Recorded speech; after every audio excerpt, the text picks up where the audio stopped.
Depois da deserção de 4 dos seus capitães, Afonso de Albuquerque ficou somente com 2 navios para sitiar Ormuz. O cerco acabou por ser levantado e Albuquerque teve que voltar para a ilha de Socotorá para render a sua guarnição faminta.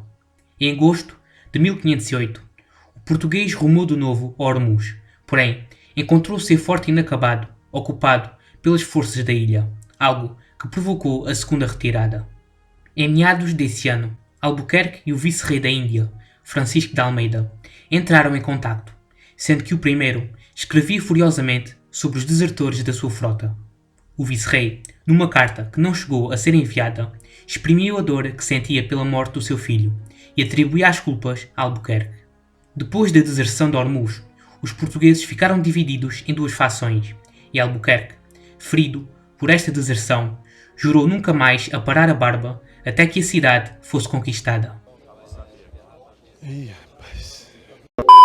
A barba de Albuquerque não era a única que era importante. Um símbolo da virilidade dos fidalgos portugueses, João da Nova, um dos capitães que desertaram, mostrou parte da sua, que tinha sido arrancada por Albuquerque, ao vice-rei. Com esta prova de insulto, Almeida não puniu os desertores e juntou-os à sua frota. O vice-rei ainda enviou uma carta ao vizir de Ormuz, o Aga Rata, pedindo desculpa pelo comportamento de Albuquerque. Apesar desta fricção com o seu compatriota, o maior problema de Almeida foi a Batalha de Shaul. Estrategicamente, os mamelucos estabeleceram-se como uma ameaça ao projeto português e, pessoalmente, a morte do seu filho tinha que ser vingada.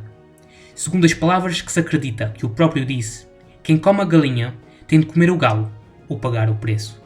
A campanha para vingar a morte do seu filho demorou quase 9 meses para ser preparada.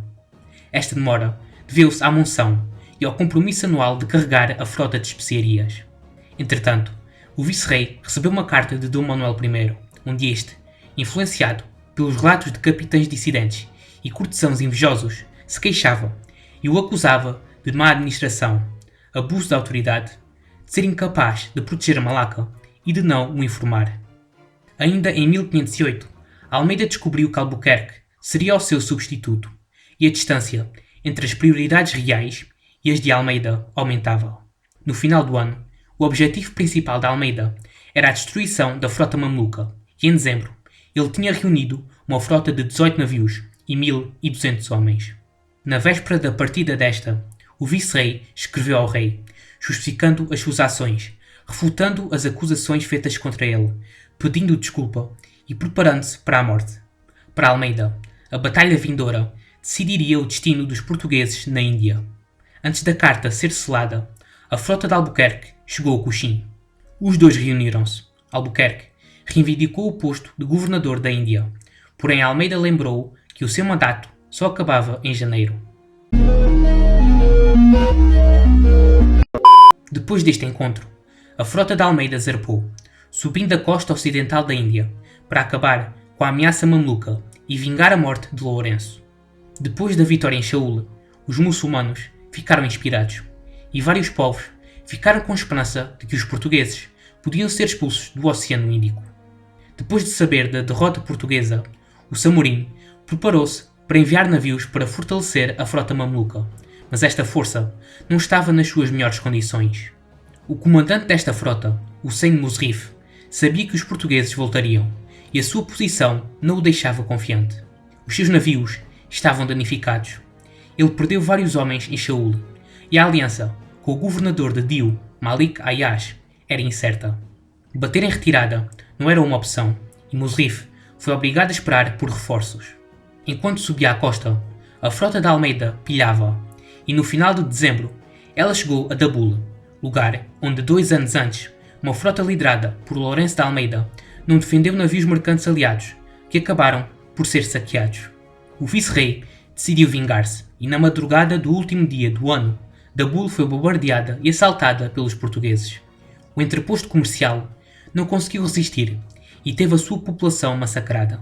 Depois de ser conquistada, a cidade foi saqueada e queimada pelos portugueses. A frota voltou a zarpar a 5 de janeiro de 1509 e depois de exigir tributo em Shaul, ela navegou em direção a Diu. Almeida tinha recebido uma carta de Ayash, onde este procurava a sua amizade.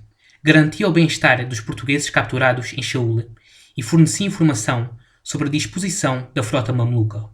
Almeida respondeu à carta do governador da seguinte forma: Eu, vice-rei, dirijo-me a vós, o muito honrado Malik Kayas, para vos dizer que vou a caminho da vossa cidade com os meus cavaleiros, para procurar os homens que lá se abrigaram, depois de lutar contra os meus em Shaul, e matar um homem que sabiam ser o meu filho.